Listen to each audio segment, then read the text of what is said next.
Hello friends, welcome to our channel Vijay Chintala 1833.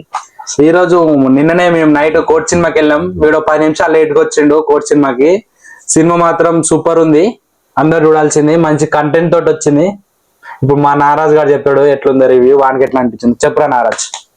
Cinema మాత్రం వేరే level పోయా. అసలు ఆ సినిమాకు బాలే అనే పేరే లేదు. మనం ఆ సినిమా చూస్తున్నంతసేపు బయట మన గురించి జరుగుతుంది అనుకుంటాం. ఆ స్టోరీ మనం ఫేస్ చేసి వచ్చిన అనిపిస్తుంది ఆ స్టోరీ చూస్తున్నప్పుడే. కానీ వేరే లెవెల్ పోయి ఆ సినిమా. యాక్టింగ్ ఎట్లుంది వాళ్ళది? వాళ్ళ యాక్టింగ్ చించేసారు ఒక్కొక్కరు మాత్రం. ఎవరిది కూడా యాక్టింగ్ అబ్బాయి ఇది మిస్ అయింది అని చెప్పడానికి లేనే లేదు అలా. ఒక్కొక్కరు చించి పడేసారు. ఆ కోర్టులో వాదిస్తాడు చూడు, వాడది ఇంకా వేరే లెవెల్ బాయ్, వేరే లెవెల్. ప్రియదర్శి చాలా బాగా చేసిండు. ప్రియదర్శి, శివాజీ గారు ఆల్మోస్ట్ యాక్టింగ్ మాస్. శివాజీ అయితే అంటే మాకు మర్డర్ చేయబోద్ది అయితే టాప్ నాచ్ ఉంది యాక్టింగ్ విషయం ఇస్తే.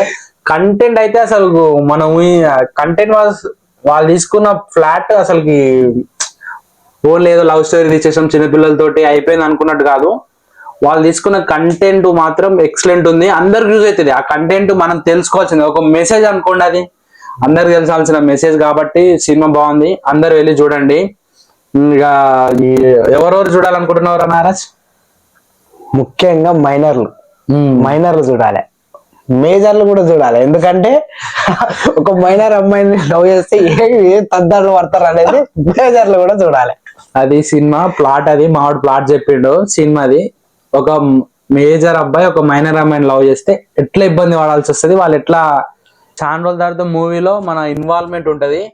ఇన్వాల్వ్ అయిపోతే మూవీలో ఏమైతుంది అనుకొని చూస్తాం. ఎట్లయితే కేసు ఎట్లా వాదిస్తారు, కేసు ఎట్లా వస్తుంది, ఇన్వాల్వ్ అయ్యి చూస్తాం. చాలా రోజుల తర్వాత థియేటర్ బయటకు వచ్చి కూడా మాట్లాడుకునే అంత సినిమా ఇది. బాగుంది మూవీ. సినిమానైతే అస్సలు మిస్ కాకండి, చూడండి. Watch in theatres as soon as possible. చూడండి. జన్